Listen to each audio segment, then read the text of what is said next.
तो चलिए शुरू करते हैं। स्मृति जी, कल अजय राय जो यूपी कांग्रेस के अध्यक्ष हैं, अच्छा, उन्होंने कार्यभार संभाला और एक बड़ा भूचाली अनाउंसमेंट किया कि राहुल गांधी अमेठी वापस लौटेंगे और अमेठी से लड़ेंगे। 2024 के जो चुनाव हैं वो क्या पहले से ज्यादा हाई वोल्टेज होंगे अगर राहुल गांधी वापस लौटेंगे और आपके खिलाफ? हाँ भाई हाँ। पहले तो आप मेरी कैंडिडेचर को अनाउंस करने का दुस्साहस करना चाहती हैं।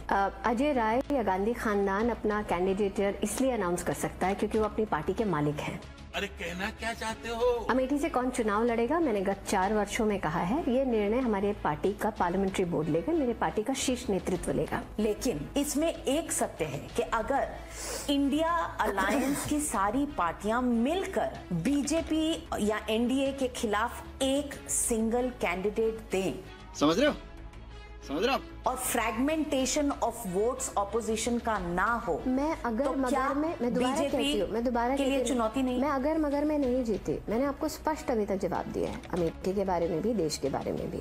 दोस्तों, आजकल स्मृति ईरानी बहुत ज्यादा ही तिलमिलाई हुई दिख रही हैं और अपने ही पार्टी के गोदी एंकरों की जमकर फटकार भी लगा रही हैं। पहले तो चौधरी जी तिहाड़ वाले की जमकर फटकार लगाई और अब इस गोदी एंकर की। नविका कुमार ने जैसे ही राहुल गांधी का अमेठी जाने की खबर पर सवाल पूछा तो तिलमिला गई स्मृति ईरानी और नविका कुमार पर सारा गुस्सा उतार कर रख दिया। पर नविका कुमार इतने पर ही नहीं रुकी, बल्कि इंडिया अलायंस को लेकर एकजुटता पर भी भाजपा के लिए चुनौती पर सवाल पूछ डाला तो फिर से उखड़ जाती हैं स्मृति ईरानी। मतलब इनसे जब जब सवाल पूछा गया तो इसी तरह से तिलमिलाती हुई दिखी। उत्सुकता मीडिया के कई लोगों में है, मैं गोदी मीडिया शब्द तो यूज नहीं करती। इस सज्जन को क्या तकलीफ है भाई? मीडिया के कई लोगों में उत्सुकता मीडिया है। को अब्यूज करने का हर नेता को नहीं, मैं अब्यूज नहीं करती हूँ, तो मैं उस भ्रम में और मैं मीडिया का हिस्सा रह चुकी हूँ, इसलिए मैं अपने ही समुदाय की तौहीन नहीं करूंगी। क्या साबित करना चाहता है तू? क्या साबित करना चाहता है तू? नया स्तर इसमें ये है कि हमारे रिपोर्टर को दिल्ली की असेंबली में जाने से रोक दिया गया। रिपोर्टर को असेंबली में नहीं जा सकता। राहुल गांधी नहीं, मैं इतनी तवज्जो नहीं देती। तवज्जो तो आप देती हैं, थोड़ी मर्यादा रखिए, क्योंकि आपको फील्ड किया गया पार्लियामेंट सेशन में भी। सही पकड़े हैं राहुल गांधी के बाद स्पीच मैं देने के इसमें स्पष्टीकरण देना चाहती हूँ। मेरे पास मेरे नेतृत्व से और टेबल से ये जानकारी थी कि मुझे 12 बजे बोलना है उस दिन। झूठ बोलो, बार बार झूठ बोलो।